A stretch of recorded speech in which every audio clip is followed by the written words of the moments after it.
Já estão sabendo da novidade? O Mete Bola tá de volta pro primeiro episódio da segunda temporada. Agora também disponível em podcast para você que quer escutar no trânsito, dentro do carro, quer escutar na academia, treinando, tomando banho, cozinhando, escutar essa belíssima voz que vos fala. No episódio de hoje eu conversei com o Matheus Najimi, que foi colaborador do Surto Olímpico, teve na cobertura dos Jogos Olímpicos de Tóquio ano passado. E a gente comentou sobre a experiência de uma cobertura em loco e sobre o que esperar das Olimpíadas de Inverno de Pequim, que acabaram de começar. O Brasil já estreou com a Sabrina Kass no esqui modalidade moguls. Ela terminou em 21º lugar, a uma posição da classificação. Ela ainda vai ter mais uma descida no domingo. A conversa com o Matheus ficou um pouquinho maior do que a gente esperava, então eu vou dividir ela no episódio de hoje. No episódio de domingo, que eu volto com mais informações sobre tudo que já aconteceu nesses primeiros dias de Olimpíadas. Já tivemos estreia do hóquei, do curling, do esqui, da patinação, já tá tudo acontecendo. Vamos até o dia 20 de fevereiro, o aniversário dessa belezinha aqui, cobrindo tudo o que acontece lá em Pequim. E o que acontece aqui no Brasil também, o que acontece nos Estados Unidos. A gente vai ter Super Bowl no dia 13 de fevereiro, que a gente vai comentar aqui também, enfim. Espero vocês para essa segunda temporada inteira. É isso, beijo, rodou a vinheta.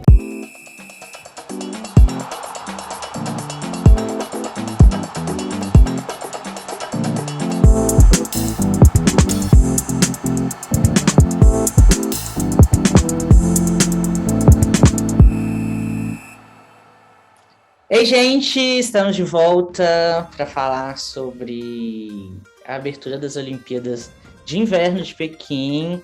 Eu estou recebendo o Matheus Najimi, ele foi um dos colaboradores do portal Surto Olímpico, agora ele está meio afastado, mas ele é formado em cinema e mestrando em estudos olímpicos, então ele sabe bastante do assunto. Ele esteve na cobertura in loco das Olimpíadas de Tóquio no ano passado. E a gente vai conversar agora sobre como foi essa experiência, o que ele espera dessas Olimpíadas de Pequim, enfim. E aí, Matheus, tudo bem? Oi, Matheus, tudo bem? Eu também sou Matheus. Aqui também é Matheus. Fala, Mediaiá. Não, mas brigadão pelo convite, assim, eu tô super animado de estar participando aqui, de conversar com você. Vamos lá que eu sou um fã do seu canal. Brigadão. Você assistiu a abertura hoje de manhã? Eu vi. Eu gostei, assim, eu acho que foi bem diferente, né, do esquema de Tóquio. Assim, tem aquela grande questão, aquela tocha que não é tocha, né, não sei o que aconteceu ali, mas é aquela pira que não existe, né? Não sei se tem uma mensagem escondida, mas tirando aquilo tudo, eu adorei. Eu achei assim, antes de começar a gente tinha 2 pontos referenciais para comparar, né? Que é a abertura das Olimpíadas do Japão ano passado, em Tóquio, de verão, e a própria abertura das Olimpíadas de verão de Pequim, 2008. O Estádio Olímpico Nacional, o famoso Ninho do Pássaro, eu acho que pode passar anos que ele vai continuar sendo emblemático, né? Ele é muito bonito. Ali ao lado do cubo d'água, que agora é cubo de gelo. E a gente tinha expectativa, né? Porque as Olimpíadas de 2008 foram 4 horas de abertura, aquela coisa gigantesca da China se mostrando para o mundo, e agora, no meio da pandemia. A minha opinião foi de que eles fizeram o que os japoneses não fizeram. Eles usaram muita tecnologia que a gente esperava que os japoneses iam usar mais. Eu acho que realmente o que deixou a desejar foi a Pirolímpica, que acabou sendo uma versão hiper reduzida, né?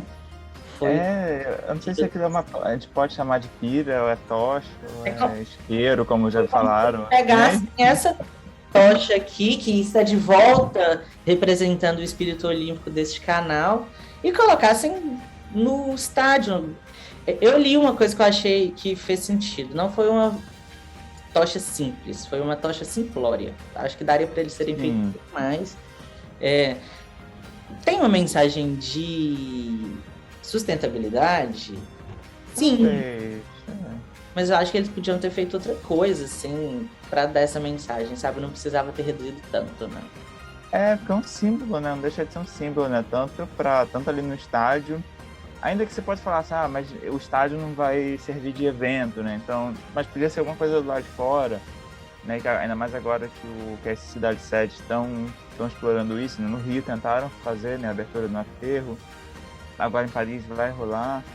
Então acho que podia ter feito uma coisa mais, não sei, opulente lá de fora, nem que fosse Eu assim. cheguei a postar que a pira olímpica, toda abertura de Olimpíada tem, acho que o ponto alto é não só o acendimento da pira, mas a expectativa, né? A gente fica procurando onde que ela vai surgir, como que ela vai ser acesa. E fez-se um mistério esse ano que o diretor artístico, né, falou que ia ser uma coisa que nunca ia ter acontecido, uma maneira que nunca ia ter acontecido.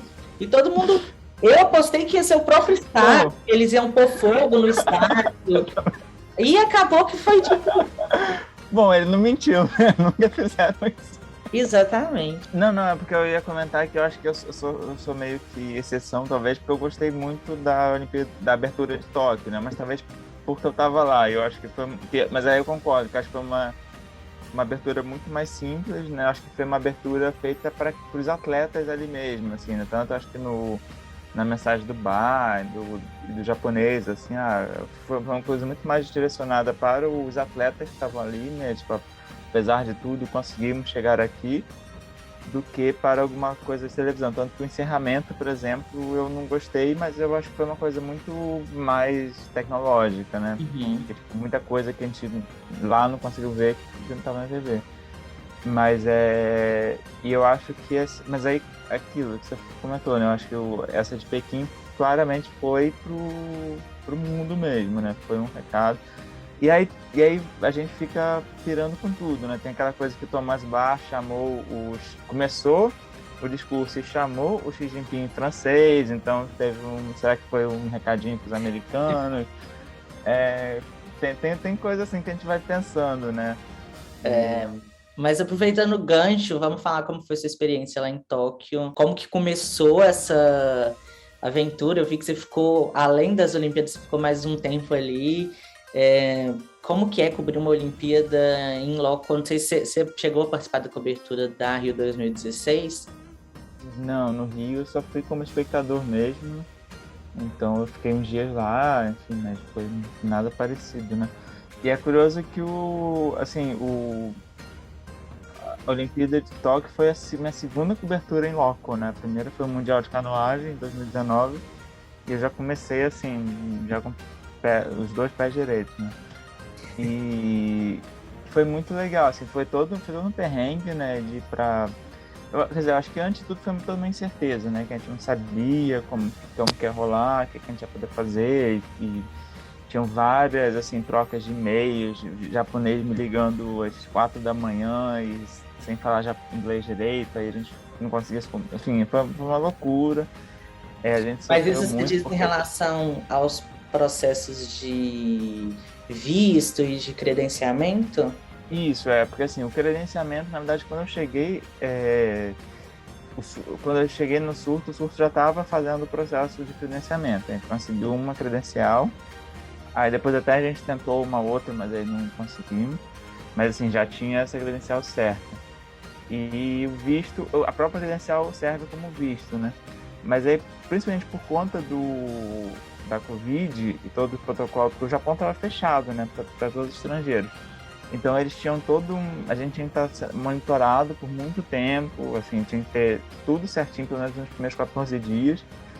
Aí eu fui representando o Surto, né, e o pessoal da Olimpíada do Todo Dia, a gente, que foram 5 pessoas, a gente meio que se uniu, assim, para a gente dividir o caso, a gente ia trocando muita figurinha também, outros jornalistas brasileiros também, a gente ia conversando muito sobre o processo todo, mas era um pouco para... E aí a gente decidiu, assim, chegar lá com muita antecedência para que se precisasse fazer uma quarentena, qualquer coisa assim, e até foi mais barato, porque, assim, se a gente ficasse, a gente tinha que ficar 14 dias num hotel específico.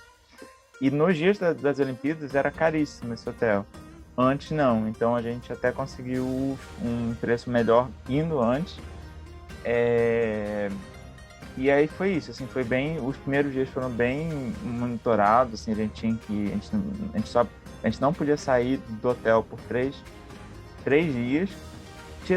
É meio estranho, porque assim, a gente podia sair do hotel para fazer compras, mas tinha que voltar em 15 minutos, porque tinha um guardinha que lá anotava o horário de saída e o horário de volta. E eram bem rígidos, a gente sempre via a história de gente que foi deportada, gente que foi gente que estava fazendo bagunça no corredor e aí o COI recebeu uma notificação, sei lá o quê. Então a gente ficava muito paranoico, né? Tudo podia dar errado, mas a gente fazia teste todo dia, então foi toda uma sensação de que você não podia sair ali do permitido. Mas deu certo, assim, né? Aí depois de 3 dias a gente já podia visitar os locais de competição, o centro de imprensa, a gente foi na base do time Brasil. E aí depois de 14 dias já estava liberado, a gente tinha que fazer teste, né, regularmente, mas a gente já pôde ir para nossa casa, a gente já podia pegar metrô, a gente já podia ficar livre. A gente tinha vários aplicativos, né, porque aí se alguém, digamos, se eu peguei um metrô e a pessoa do meu lado pegou Covid, eu seria notificado. E tinha muita, assim, a gente não sabia exatamente o que ia acontecer, né, porque os atletas, se rolasse uma coisa assim, os atletas têm todo o protocolo para permitir que eles ainda pudessem competir. Jornalistas não, jornalistas a gente soube vários casos, né? Jornalistas que foram para quarto de hotel, ficou lá a Olimpíada toda num quarto de hotel isolado, porque viajou num avião do lado de alguém que tinha Covid. Mas assim, foi uma experiência incrível, né? Eu nunca tinha ido pro Japão, foi maravilhoso, assim, deu para curtir um pouco a cidade também nos trânsitos, porque é uma coisa, assim, no Rio era muito focado ali na Barra, né? Tinha umas coisas em Copacabana, outras coisas lá em Deodoro, mas era núcleos, né? E eu acho, Tóquio é gigante, né? Então, eu não sei, assim, nunca pesquisei isso exatamente, mas eu acho que eles fizeram um local em cada bairro da cidade para tentar trazer as pessoas mesmo, o público, né? Mas infelizmente não teve, então, mas significava que a gente tinha que fazer traslados enormes, passando perrengue, acordamos 3 da manhã para ir pro surf, uma chuva no temporal, mas foi assim, mas foi incrível, faria isso todo pé, tipo, quase tive que voltar a pé do estádio, porque não tinha mais metrô e não tinha mais carro, depois da cerimônia de abertura. Mas assim, são perrengues que a gente consegue uma carona num ônibus que tá indo, porque o cara deixa a gente entrar escondido. Mas assim, são coisas que faria novamente sem pensar, assim, né? Foi muito bom. E eu só, assim, eu consegui ir só porque a gente também fez uma vaquinha, né? Conseguimos uma parte pela vaquinha, teve muita gente que ajudou. Aí outra parte a gente também conseguiu fazer a cor de publicidade, que o site não, assim, em geral, o Surf Olímpico é um site voluntário, né? Ninguém ele recebe.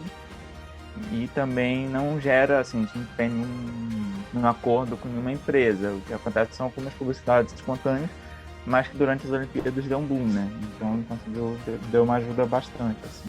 Mas é isso, assim, fiquei muito empolgado. E é uma coisa que eu quero continuar, né? Porque, assim, a gente tá falando, eu fiz jornalismo no início da carreira, fui pro cinema, e agora eu tô voltando um pouco para essa área olímpica, tô fazendo mestrado em estudos olímpicos lá na Grécia.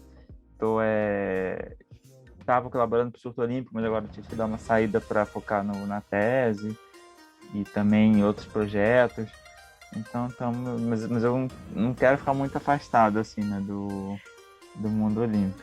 E das experiências que você teve lá, qual que você acha que foi a mais forte, assim? Eu vi que você foi na decisão do bronze do tênis, que foi algo completamente inesperado, né? Eu acho que nem os especialistas mais afincos esperavam aquela medalha. Mas teve outra experiência, assim, que você guarda lá no fundo do peito? Nossa, teve muitas, né? Mas assim, com certeza essa, né, do tênis, ainda mais que naquela coisa, né, do 9-5, parece que já estava perdida, a gente quase de novo, não. e conseguiu. Teve a Rebeca, foi muito incrível também, né? Porque assim, a Rebeca, a gente sabe da história dela. Até é curioso que a gente estava falando do Prêmio Laureus, né? Que eu achei uma lista bem estranha, digo de passagem.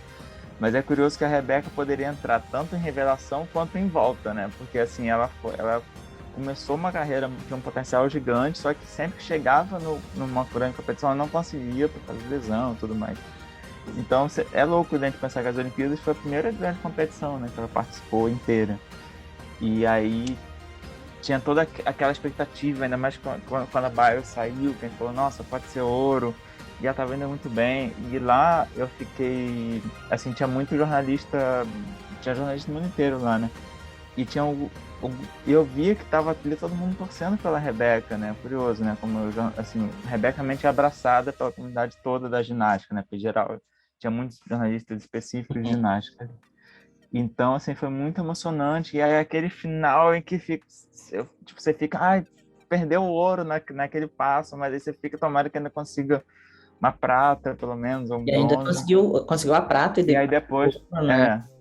e aí no dia seguinte já acho que aliviar, assim, aí pegou um ouro tranquilo, assim, né, quase. Então foi muito isso. O Caldeirão não foi. Não, fala, desculpa. Você tava na final do surf? Tava na final do surf também. Foi bem. Nossa, foi muito louco aquele dia, porque foi justamente isso. O surf era em Chiba, né, que é uma cidade afastada. E aí a gente perdeu um ônibus no temporal, que a gente achou que era um ponto e era outro. Aí a gente viu o ônibus passando, eu e o André lá do ATD, a gente ficou assim, desesperado. Aí a gente pega um táxi lá é caríssimo, assim, é negócio de R$ 1.000 pra cima. E aí falou, não, vamos esperar 1 hora, a gente vai chegar lá. A gente conseguiu chegar, e aí a gente viu as semifinais. A gente chegou bem quando a Silvana tava disputando ainda, que foi quase também, né, que ela foi. E aí chegamos na semifinal e na final, né? E aí foi no surf que eu fiz a minha matéria que mais bombou foi a do surf, né? Porque foi quando o Medina perdeu a semifinal. E aí tava todo mundo falando, foi roubado, foi roubado, foi roubado. E aí eu não lembro exatamente o que me deu estalo, mas só que eu tava lá no meio de todo mundo e falei, vou perguntar aqui pra ver o que o pessoal acha, né? E aí foi quando todo mundo que eu conversei lá falou, não, eu acho que o Igarashi foi melhor mesmo. E aí, inclusive, tinha um pessoal não sei se eles trabalham pra Federação de Surf ou pro COI, assim, né? Mas eles que estavam meio que gerenciando um pouco a imprensa local. Aí eles falaram, a gente não pode falar nada, mas assim, mas eles falaram que, tipo, eles estavam recebendo de mensagem no Twitter de brasileiros xingando eles. Eles estavam, assim, já putos. Aquele jeito, a gente comprou briga com o mundo inteiro nas Olimpíadas, né? Eu inclusive prefiro as Olimpíadas de Inverno, porque nas Olimpíadas de Inverno a gente já entra sabendo que não vai ganhar nada, então a gente assiste só por assistir mesmo. Tipo uns esportes mais diferentes, tipo curling, que agora as pessoas sabem mais ou menos como funciona, mas que há 10 anos atrás ninguém tinha ideia como que funcionava. Ou então, sei lá, o luge, o bobsled, que são assim, os mais famosos, mas a gente assiste pra curtir mesmo o esporte, né? Exatamente. Fica naquela torcida, louco. Falando mudando agora para as Olimpíadas de Inverno, quais são suas expectativas, assim? Você me disse que não entende muito bem dos esportes de inverno, né? Mas você gosta de acompanhar, você tem um esporte favorito, enfim. Olha, eu sempre vi a Olimpíada de Inverno muito assim, en passant, e agora que eu tô acompanhando um pouco mais as provas, mas assim, eu gosto muito do biatlo, acho bem divertido, assim, tudo aquilo. Eu gosto de patinação, eu fiquei vendo ontem, assim, é bonito, né, assim, eu acho que, tipo, a gente tem um pouco de trauma, porque às vezes a TV só passa isso, né, mas é bonito. E eu acho que eu gosto de todos, na verdade, assim, o luge é mó legal também, né? O luge esse ano a gente tem expectativa de conseguir a melhor classificação do Brasil em uma prova de Olimpíada de Inverno com esqueci o nome dela, Tatiana? Não, Nicole Nicole. Silveira, né? Tatiana é do Sul. A Nicole Silveira, você falou? É, Nicole Silveira. Isso, não. Não, mas a Nicole Silveira, a Silveira é do Skeleton. O Luge é o de... Aí tem diferença. O Luge é o com esse tobogã. O Luge o Luge você vai de costas e o Skeleton de frente isso. Feminino, né? A Nicole Silveira, que das últimas etapas americanas de Skeleton, ela ganhou, sei lá, 6 de 9, e acho que ela é top 8 do mundo hoje em dia, né? Se eu não me engano. Eu já não sei, mas ela tá, assim, a melhor colocação é o nono lugar, né? Então ela tem expectativa ali de...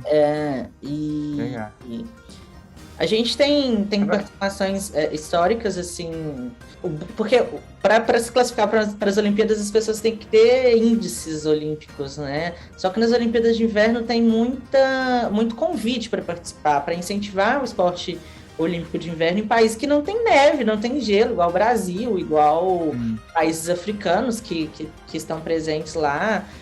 A própria Grã-Bretanha, os esportes de esqui cross-country, eles são disputados, os campeonatos nacionais são disputados no exterior, né? Na França, na Áustria. Então a gente tem a porta-bandeira do Brasil hoje na cerimônia de abertura, ela já disputou Olimpíadas de inverno e de verão, são 8 edições olímpicas entre inverno e verão, né? E nas últimas edições olímpicas a gente acostumou muito acompanhar a Isadora Williams na patinação artística.